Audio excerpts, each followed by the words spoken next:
ప్రతిక్షణం ప్రజాక్షేమం కోసం బులెటిన్ల ముందుగా హెడ్లైన్స్ చూద్దాం.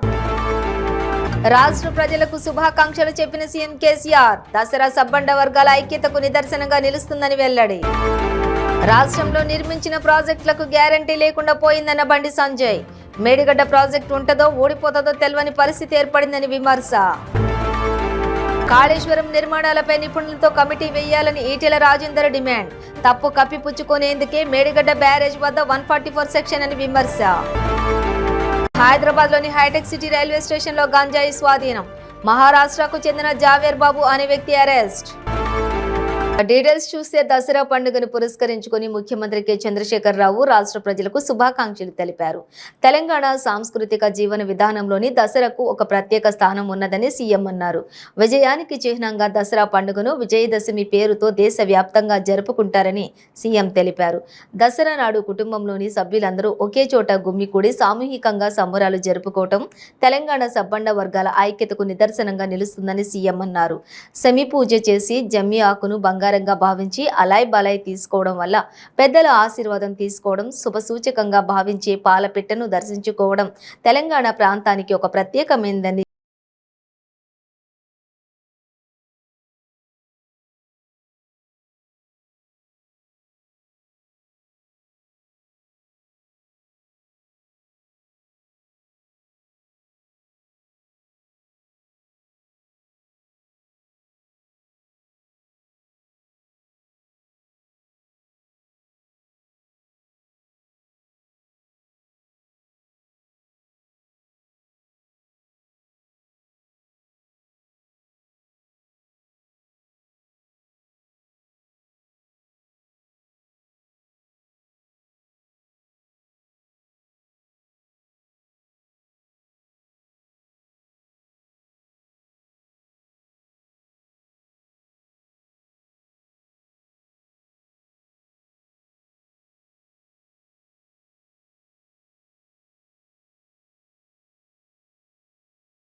కేసీఆర్ ప్రభుత్వం రాష్ట్రంలో నిర్మించిన ప్రాజెక్టులకు, రిజర్వాయర్లకు, బ్రిడ్జిలకు, రోడ్లకు, ఫ్లైఓవర్లకు గ్యారంటీ లేదని, చివరకు రాష్ట్ర ప్రజల భవిష్యత్తుకు కూడా గ్యారంటీ లేకుండా పోయిందని కరీంనగర్ ఎంపీ బండి సంజయ్ అన్నారు. గతంలో మల్లన్న సాగర్ రిజర్వాయర్ది ఇదే పరిస్థితి అని, 1,00,000 కోట్లకు పైగా ఖర్చు చేసిన కాళేశ్వరం నిర్మిస్తే మొన్నటి వానలకు మోటార్లు మునిగిపోయినాయని విమర్శించారు. ఇప్పుడు 8 పిల్లర్లు లొంగిపోయి ప్రాజెక్టు ఉంటదో ఊడిపోతుందో తెలవని పరిస్థితి ఏర్పడిందని అన్నారు. అంచనాలు వేస్తేవి ఇంత నవ్వుకుంటుండే జాతీయ హోదాలు ఇవ్వాలని మేము అనుకున్నాం, మేము ఇవ్వాలనుకున్నాం, ఇవాళ కోరుకున్నాం.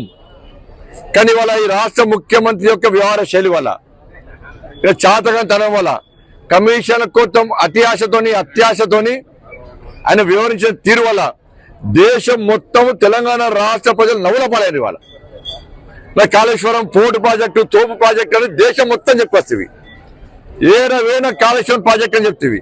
ఇవాళ ఏం చెప్పుకుంటావు, ఏ ముఖం పట్టుకొని చెప్పుకుంటావు, ఏం పట్టుకుంటావు ముఖం నీది. దేశం మొత్తం నవ్వుకుంటున్నాయి. కానీ ప్రాజెక్టు కుంగిపోవడం ఇవాళ ప్రాజెక్టు కూలిపోయే ప్రమాదం ఎక్కడి వచ్చింది? గతంలో మోటార్లు మునిగిపోతుంటే నవ్వుకుంటాం, దేశం మొత్తం నవ్వారు. ఈయనే ముఖ్యమంత్రి అని చెప్పి నవ్వారు. ఇలా ప్రాజెక్టే మేడిగడ్డ బ్యారేజీ కూలిపోయి కుంగిపోయి ఒక ప్రమాదకర పరిస్థితి ఏర్పడితే దేశం మొత్తం ఇలా నవ్వుల పాలన తెలంగాణ రాష్ట్ర ప్రజలు, రాష్ట్రం మొత్తం కూడా. కానీ ఇంత నష్టం జరిగితే దీని బాధ్యత రాష్ట్ర ముఖ్యమంత్రి వహించాలి. నువ్వే నేనే కడుతున్న ప్రాజెక్టు ఇంజనీర్ నేనే అన్నావు. నువ్వే కమిషన్ పొట్టు కమిషన్ చెప్పినావు. నువ్వే 30,000 కోట్ల ప్రాజెక్టు 1,00,000 చేసావు. నువ్వు కూడా పైసల మీద కమిషన్ల మీద శ్రద్ధ, ఇలా నాణ్యతలు వివరించడంలో ముఖ్యమంత్రికి లేదు. పోయినావు నువ్వు 2-3 సార్లు కాళేశ్వరం ఎందుకు పోయినావు? నీ ఫామ్ హౌస్ లో క్షుద్ర పూజలు చేసి ఇతరుల కాళేశ్వరం నిర్మాణాలపై నిపుణులతోటి కమిటీ వేయాలని BJP MLA Etela Rajender demand చేశారు. వాస్తవాలు ప్రజలకు తెలిసేలా శ్వేతపత్రం విడుదల చేయాలన్నారు. నిర్మాణ లోపం బాధ్యత ప్రభుత్వానిదేనని చెప్పి మీడియాలో వార్తలు రాకుండా బెదిరిస్తున్నారన్నారు. సోషల్ మీడియాను సైతం అదుపు చేస్తున్నారని, తప్పు కప్పిపుచ్చుకునేందుకే మేడిగడ్డ బ్యారేజ్ వద్ద 144 సెక్షన్ విధించారని ఆయన ఆరోపించారు.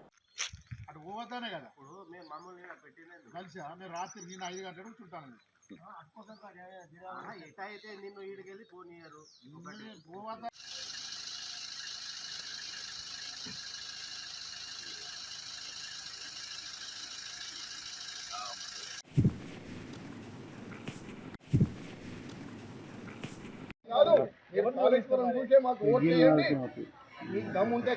హైదరాబాద్ లోని హైటెక్ సిటీ రైల్వే స్టేషన్ లో పోలీసులు భారీగా గంజాయిని పట్టుకున్నారు. 20 కిలోల గంజాయిని మాదాపూర్ పోలీసులు సీజ్ చేశారు. కాకినాడ నుంచి మహారాష్ట్రకు తరలిస్తుండగా పోలీసులు పట్టుకుని సీజ్ చేశారు. మహారాష్ట్రకు చెందిన జావీర్ బాబు అరెస్టు కాగా ప్రత్తిపాడుకు చెందినటువంటి వ్యక్తి పరారీలో ఉన్నాడని పోలీసులు తెలిపారు.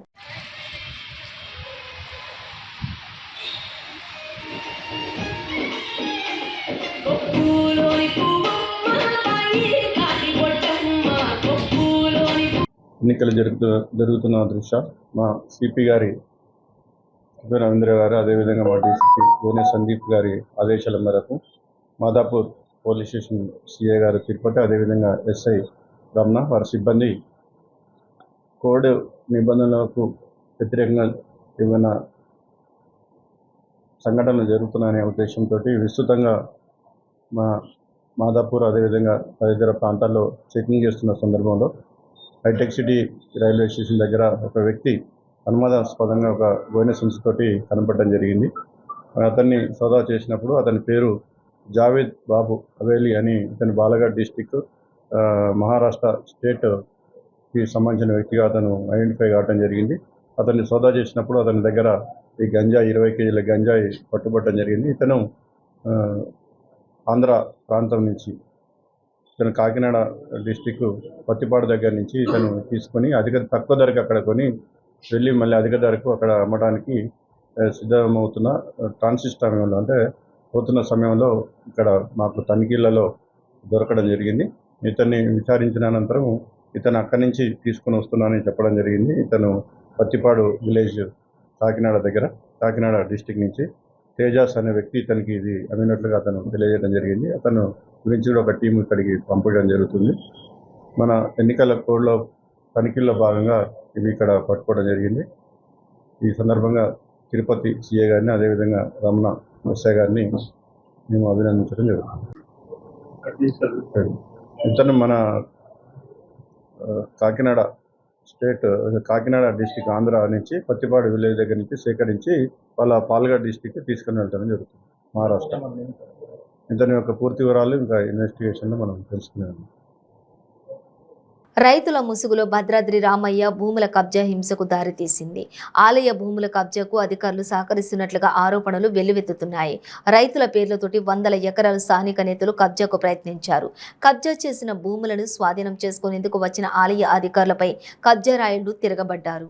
ఎవరిని జోక్యం చేసుకోవద్దని కలెక్టర్ గారు ఆర్డర్స్ కూడా ఉన్నాయండి. సో దాని బేసిక్గా మేము ముందుకు వెళ్తున్నాం. So law and order issue అవ్వకుండా ఉంటుంది సార్. అట్లా కాదండి, ఇప్పుడు ఈ భూములు ఎవరివి ప్రాపర్గా as per document per record అయితే ఇది ఎండోమెంట్ భూమి అండి. ఎండోమెంట్ భూమి. ఇప్పుడున్న రైతులు ఎండోమెంట్ దగ్గర ఏమైనా కౌలుకు తీసుకున్నారా లేకపోతే లీజ్కి ఎవరు ఇచ్చారు? యాక్చువల్గా అయితే ఎవ్రీ ఇయర్ మనకు ఆర్డర్ ఏమంటారు లీజ్ కోఆపరేషన్ అయితే ఆక్షన్ కండక్ట్ చేసి లీజ్ ఇస్తారండి. బట్ ఇప్పటి వరకు అయితే ఎటువంటి లీజ్ కండక్ట్ చేసినట్టు లీజ్ ఇచ్చినట్టు ఎటువంటి ఇది లేదు. మరి లేనప్పుడు అప్పుడు ఎవరిది భూమి? ఎండోమెంట్ ల్యాండ్ కి చెందుద్ది. బట్ ఏదైతే చాలా 1949 కొంత అప్పటిది కాదు సార్. ఇప్పుడు యాజ్ ఏ తహసీల్దార్ ఒక చిన్న మాట సార్, యాజ్ ఏ తహసీల్దార్ గా ఇప్పుడు ఈ భూమి మీద హక్కు ఎవరికి ఉన్నది? ఒకసారి మా కలెక్టర్ గారు కానీ మా సార్ మీరు ఒక తహసీల్దార్ నిర్ణయం తీసుకున్నది ఏంటంటే కొన్ని సంవత్సరాల నుంచి ఉంటున్నారు కాబట్టి అంటే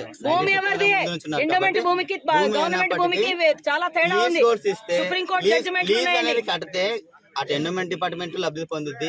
ఎప్పటి నుంచి ఉన్నటువంటి ఈ రైతులు సరే ఇప్పుడు లీజ్ ఇచ్చారా ఎండోమెంట్ డిపార్ట్మెంట్? అది ప్రాసెస్ లో ఉందండి. అది దాని ప్రాసెస్ ఏముంటుంది సార్? యాజ్ పర్ లీజ్ ఇచ్చారా లేదా? లీజ్ ఇచ్చారా? రీసెంట్ గా కండక్ట్ చేసిన దీనికి సంబంధించి మీటింగ్ కూడా కండక్ట్ చేయడం జరిగింది. ఇప్పుడు పట్టదారు పుస్తకాలు ఎవరి పేరు మీద ఉన్నాయి సార్? కండక్ట్ చేయడం జరిగిందండి. రంపచోడవరంలో మీటింగ్ కూడా కండక్ట్ చేయడం జరిగింది. రంపచోడవరం ఎండోమెంట్ డిపార్ట్మెంట్ వాళ్ళు వచ్చారు, రైతులు వచ్చారు, రెవెన్యూ డిపార్ట్మెంట్ స్ట్రైట్ గా ఒకటి సార్ తహసీల్దార్ గారు, ఈ భూమి ఎండోమెంట్దేనా? Endowment as per revenue records అంటే యాజ్ పర్ రెవెన్యూ రికార్డ్స్ అంటే హక్కుదారి దేవస్థానం భద్రాచలం దేవస్థానం కదా, ఎవరికైనా కౌలుకి ఇచ్చారా? ఇప్పుడు ఒకసారి చెప్పేది సార్ ఇవన్నీ కాదు సార్, స్ట్రైట్ గా వచ్చాను సార్. మీరు మీడియా ముందున్నారు కానీ కొన్ని సంవత్సరాలు సార్ అప్పుడు వద్దు సార్. ఈ రోజు డామేజ్ చార్జెస్ కట్టారు. ఇప్పటిది సార్ డామేజ్ చార్జ్ ఎన్ని సంవత్సరాలు కట్టారు? 69 వరకు కట్టారు. తర్వాత మళ్ళీ కమిషనర్ గారే జియో ఇష్యూ చేశారు. తర్వాత మళ్ళీ కట్టమని మళ్ళీ ఛాన్స్ ఇచ్చారు. కొనాలు కట్టారు. ఎప్పుడో ఇప్పుడు 18 నుంచి 21 వరకు 3000 రూపీస్ చొప్పున కడుతున్నారు.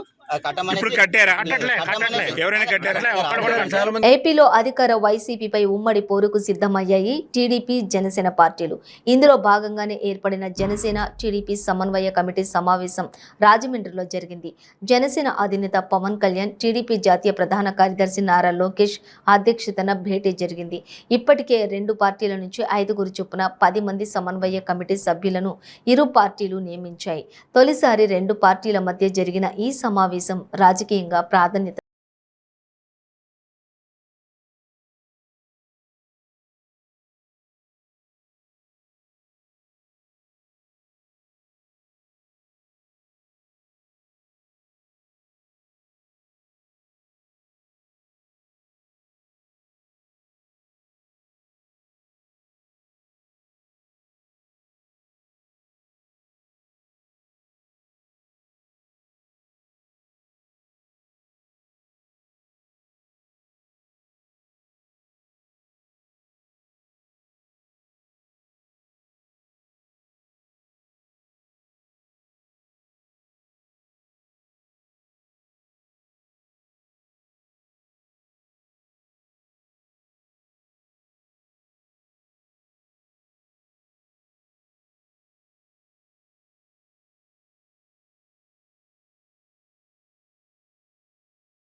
తిరుమలలో నకిలీ ఐఆర్ఎస్ ఇన్కమ్ ట్యాక్స్ అధికారినంటూ ఓ వ్యక్తి హడావిడి చేశాడు. టీటీడీ అధికారులను మోసగించేందుకు యత్నించాడు. అడ్డంగా దొరికేశాడు. విజయవాడ శ్రీనివాస్ నగర్ బ్యాంక్ కాలనీకి చెందిన శ్రీనివాస భరత్ భూషణ్ సాఫ్ట్వేర్ ఇంజనీర్గా పనిచేస్తున్నాడు. జల్సాల కోసం నకిలీ ఐఆర్ఎస్ ఇన్కమ్ ట్యాక్స్ అధికారిగా నకిలీ ఐడి కార్డులు, విజిటింగ్ కార్డులు, ఆధార్ కార్డులు తయారు చేసుకుని మోసాలకు పాల్పడేవాడు. వీటితో తిరుమలలోని శ్రీవారి గరుడ సేవకు విఐపి బిగ్ బ్యాడ్ పాస్ను ఈ యొక్క నెల 20వ తేదీ విఐపి ప్రోటోకాల్ బ్రేక్ దర్శనం కోసం దరఖాస్తు చేసుకున్నాడు. ఈ క్రమంలోని నిందితుడు గుర్తింపు కార్డులపై అనుమానం వచ్చిన టీటీడీ విజిలెన్స్ అధికారులు తనిఖీ చేయగా గుర్తింపు కార్డులు నకిలీవని తేలాయి. వెంటనే విజిలెన్స్ సిబ్బంది తిరుమల 2 టౌన్ పోలీసులకు ఫిర్యాదు చేశారు. 2 కేసులు నమోదు చేసిన పోలీసులు నిందితుడిని అరెస్ట్ చేసి రిమాండ్కు తరలించారు. గతంలో కూడా ఇతడు ఏవైనా మోసాలకు పాల్పడ్డా లేదా అన్నది ఆరా తీస్తున్నారు. ఈ నెల 19వ తేదీన విఐపి బ్రేక్ దర్శనానికి నమోదు చేసుకుని టికెట్ పొందినట్లుగా కూడా తెలుస్తోంది.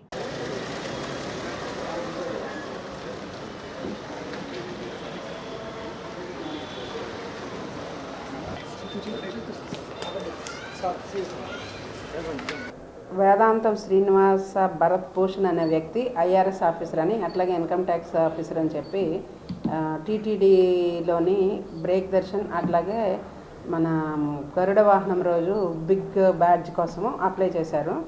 అవి శాంక్షన్ కూడా అయినాయి. కానీ ఆఫీస్లోని వాళ్ళకి డౌట్ వచ్చి వెరిఫై చేస్తే అవన్నీ ఫేక్ అని తెలిసినాయి. అదేంటంటే ఒక దగ్గర అడిషనల్ కమిషనర్ అని, ఇంకొక దగ్గర ఏమో జాయింట్ కమిషనర్ అని ఒకే ఐడి విజిటింగ్ కార్డు పైన ఒకవైపు ఒకలాగా రాశాడు. దాంతో డౌట్ వచ్చి విజిలెన్స్ అంటే టీటీడీ విజిలెన్స్ వాళ్ళకి ఇన్ఫర్మేషన్ ఇస్తే వాళ్ళు దానిపైన ఎంక్వైరీ చేశారు. ఎంక్వైరీ చేసి రిపోర్ట్ కంప్లైంట్ ఏమో మన 2 టౌన్ పోలీస్ స్టేషన్లో కంప్లైంట్ ఇచ్చారు. దానిపైన 2 కేసులు రిజిస్టర్ చేయడం అయింది. ఆయన్ని అరెస్ట్ చేశారు, రిమాండ్కి పంపిస్తారు. ఫర్దర్గా ఏమన్నా ఉంటే కోర్టుకి అప్రోచ్ చేస్తారు. తిరుమల శ్రీవారి ఆలయంలో పుష్ప పల్లకి సేవ వైభవంగా జరిగింది. వివిధ రకాల పుష్పాలతో సర్వాంగ సుందరంగా అలంకరించిన పల్లకీపై శ్రీదేవి భూదేవి సమేత శ్రీ మలయప్ప స్వామి వారు ఆలయ 4 మాడ వీధుల్లోని భక్తులకు అభయం ఇచ్చారు. కృతయుగం, ద్వాపర యుగం, త్రేతాయుగాలను సూచిస్తూ శ్రీ మహావిష్ణువు, శ్రీకృష్ణుడు, శ్రీరాముడు, హనుమంతుని ప్రతిమలను పల్లకీపై కొలువు తీర్చారు. 5 రకాల సాంప్రదాయ పుష్పాలు, 5 రకాల కట్ ఫ్లవర్స్ కలిపి మొత్తం 1 టన్ను పుష్పాలు వినియోగించారు. ఈ రోడ్డుకు చెందినటువంటి దాత సహకారంతో పల్లకి పుష్పాలంకరణలు చేపట్టారు.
జగనాసుర దహనం పేరిట కుట్రతో కుతంత్రాలతోటి తెలుగుదేశం పార్టీ నిరసన కార్యక్రమాలకు పిలుపునిచ్చిందని సెంట్రల్ నియోజకవర్గం శాసనసభ్యులు మల్లాది విష్ణు తీవ్ర ఆగ్రహం వ్యక్తం చేశారు.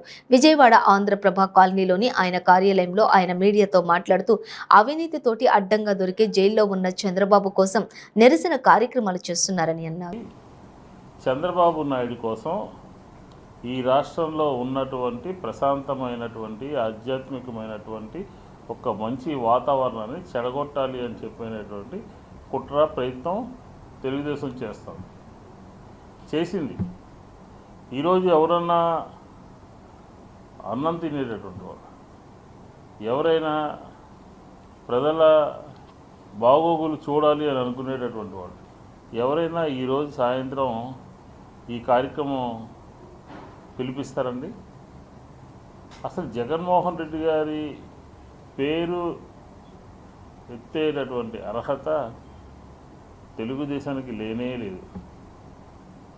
తెలుగుదేశమే బకాసురులు, నరకాసురులు, అన్ని అసురులు కలిసినటువంటి ఒక టీమే తెలుగుదేశం. బకాసురుడు లాగా తయారై రాష్ట్ర ప్రజల యొక్క డబ్బులు, రాష్ట్ర ప్రజల యొక్క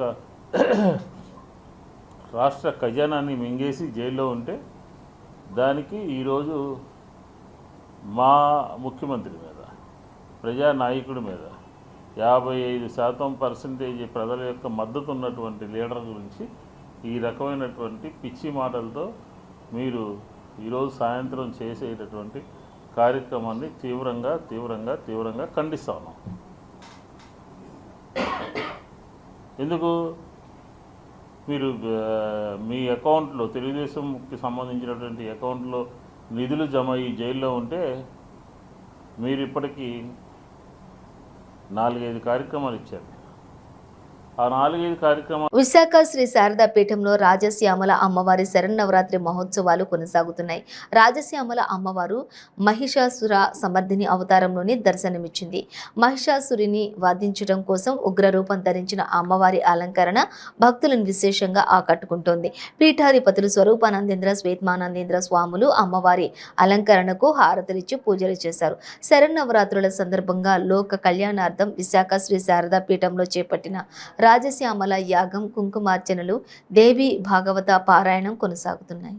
ఈరోజు విశాఖ శ్రీ శారదా పీఠంలో శ్రీ శారదా స్వరూప రాజశ్యామల అమ్మవారు మహిషాసుర మర్దినిగా భక్తులకు దర్శనమిస్తుంది.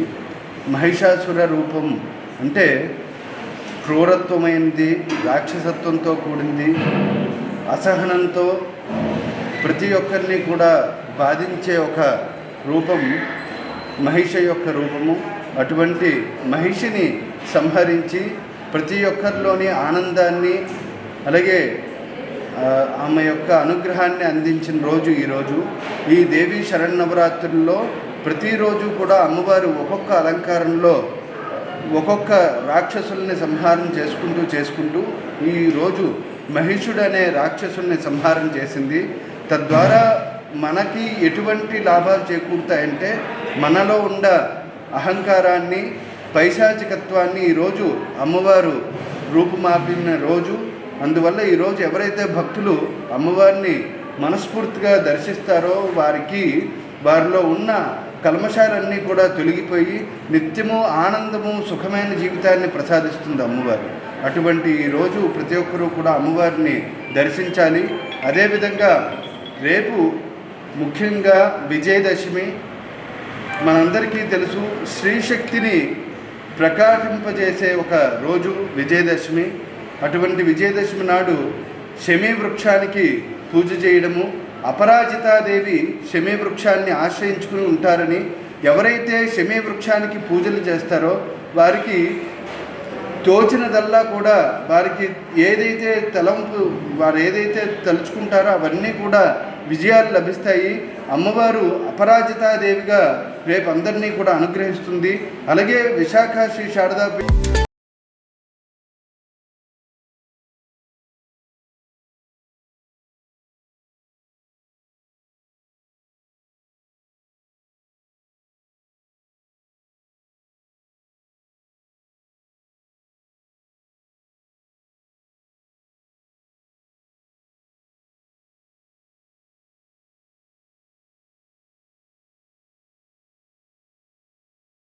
మరోసారి రాష్ట్ర ప్రజలకు శుభాకాంక్షలు చెప్పిన సీఎం కేసీఆర్ దసరా సబ్బండ వర్గాల ఐక్యతకు నిదర్శనంగా నిలుస్తుందని వెల్లడి.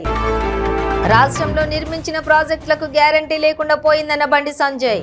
మేడిగడ్డ ప్రాజెక్టు ఉంటుందో ఊడిపోతుందో తెలియని పరిస్థితి ఏర్పడిందని విమర్శ. కాళేశ్వరం నిర్మాణాలపై నిపుణులతో కమిటీ వేయాలని ఈటెల రాజేందర్ డిమాండ్.